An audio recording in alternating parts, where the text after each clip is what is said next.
अस्सलाम वालेकुम दोस्तों, उम्मीद है आप खैरियत से होंगे। आज हम एक नए मुद्दे के साथ जनता की बात प्रोग्राम में आपके सामने फिर हाजिर हैं। मद्रास हाई कोर्ट ने आज इलेक्शन कमीशन ऑफ इंडिया को पूछा है कि क्यों ना आपके खिलाफ हत्या का मुकदमा दर्ज किया जाए। जब बंगाल और आसाम में चुनाव हो रहे थे तो आप जमीन पर नहीं, किसी दूसरे ग्रह में, किसी दूसरे प्लैनेट में रहते थे।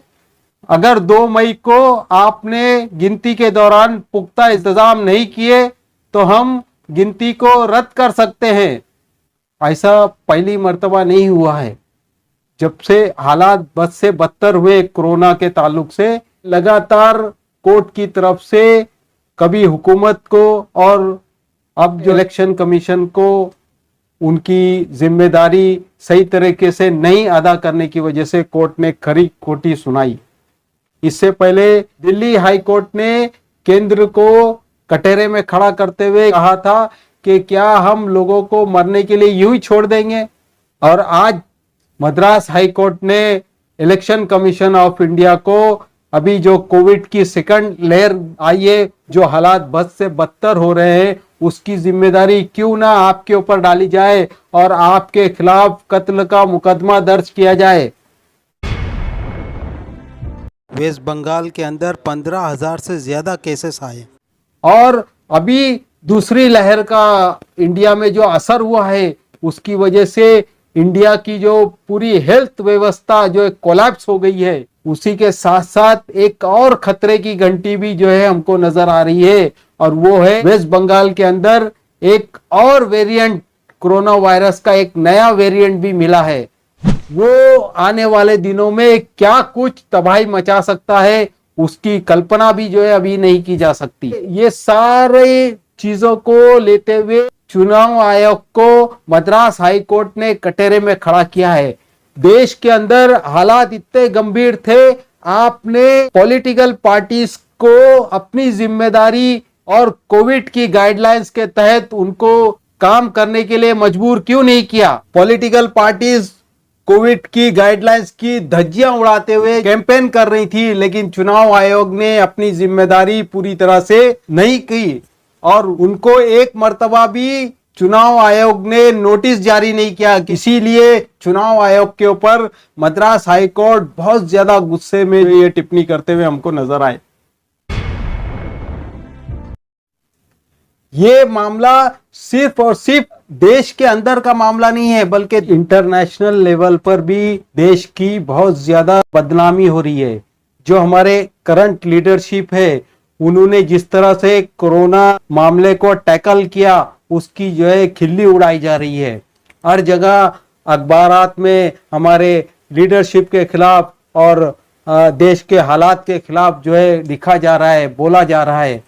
लेकिन हमारे देश के अंदर जो अखबार है, आज भी जो पत्रकार है, जो जर्नलिस्ट हैं, बीजेपी सरकार के जो है पैरों में पड़े हुए हमको नजर आते हैं। हमारे देश की जो लीडरशिप है, वो अपना पीआर करती हुई हमको नजर आती है और कहती है कि देश के अंदर किसी चीज की भी कमी नहीं है। लेकिन हम देख रहे हैं, पूरी दुनिया देख रही है कि देश के अंदर दवाओं की कमी है, देश के अंदर हॉस्पिटल बेड की कमी है, वेंटिलेटर की कमी है, आईसीयू की कमी है और लोग जो है रास्तों पर तड़प तड़प कर जान देने के लिए मजबूर है। लेकिन उसके बावजूद भी हमारी जो सत्तारूढ़ पार्टी है या जो सत्तारूढ़ नेता हैं, उनके कानों पर कोई जू नहीं रेंग रहा है और वो जो है अपने प्रचार और प्रसार में लगे हुए हैं।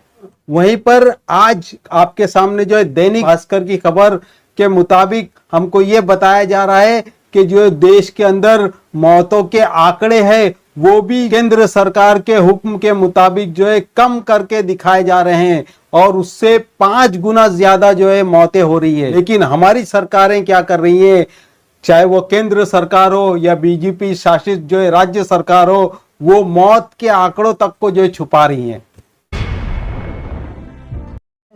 बीजेपी आज भी चुनावी रैली कर रही है। आज बीजेपी के प्रेसिडेंट जेपी नड्डा ने जो है वर्चुअल रैली की, लेकिन वहां पर लोगों को एक जगह पर जमा करके बिठाया गया। हमारी सरकारें जनता की जानों से खिलवाड़ कर रही हैं। क्या उनको हालात की गंभीरता का अंदाजा नहीं है?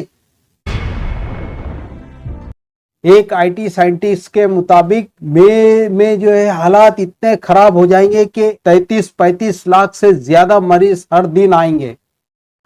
इंडिया में 3 से 3.5 लाख डेली केसेस आ रहे हैं। तो हमारी स्वास्थ्य व्यवस्था जो है चरमरा गई है। हॉस्पिटल में जगह नहीं है, दवा की किल्लत है, ऑक्सीजन की किल्लत है, हर तरीके के प्रॉब्लम्स आ रहे हैं और हर जगह जो है लाशें ही लाशें हमको नजर आ रही हैं। आप कल्पना कीजिए कि जब हर दिन 33-35 लाख केसेस आएंगे तो उस वक्त क्या होगा। इसी वजह से मद्रास हाई कोर्ट ने इतनी गंभीरता दिखाते हुए चुनाव आयोग को फटकार लगाई है। क्या कभी इससे पहले आपने कोर्ट के जरिए से इस तरह की टिप्पणी देखने को मिली, या देश का जो इंटरनेशनली तौर पर इतनी ज्यादा बेइज्जती होती हुई हमको नजर आई? पिछले 70 सालों में ऐसा कभी नहीं हुआ। ये पहली मर्तबा है कि जो है देश की इंटरनेशनल लेवल पर इतनी ज्यादा बेइज्जती हो रही है और चुनाव आयोग और जो हमारे देश की सत्तारूढ़ पार्टी है वो मस्त हाथी की तरह किसी की भी नहीं सुन रही है और वो इस तरह से हाथी चलता है उसी तरह से वो मस्ती में आगे चले जा रहे हैं। लेकिन देश की जनता के साथ में खिलवाड़ क्यों? उनकी जानों के साथ में खिलवाड़ क्यों? ये जो है सरकार को सुनिश्चित करना पड़ेगा और इसीलिए जो है मद्रास हाई कोर्ट ने इलेक्शन कमीशन को जो है इतनी सख्त फटकार लगाई है। प्रोग्राम खत्म करने से पहले एक अपील कि आप हमारे कार्यक्रम को ज्यादा से ज्यादा लाइक कीजिए, दोस्तों के साथ शेयर कीजिए और चैनल को सब्सक्राइब कीजिए ताकि जनता की बात जनता तक पहुंच सके। मुझे इजाजत दीजिए, हम किसी नए मुद्दे के साथ में आपसे फिर मुलाकात करेंगे। तब तक के लिए अल्लाह हाफिज।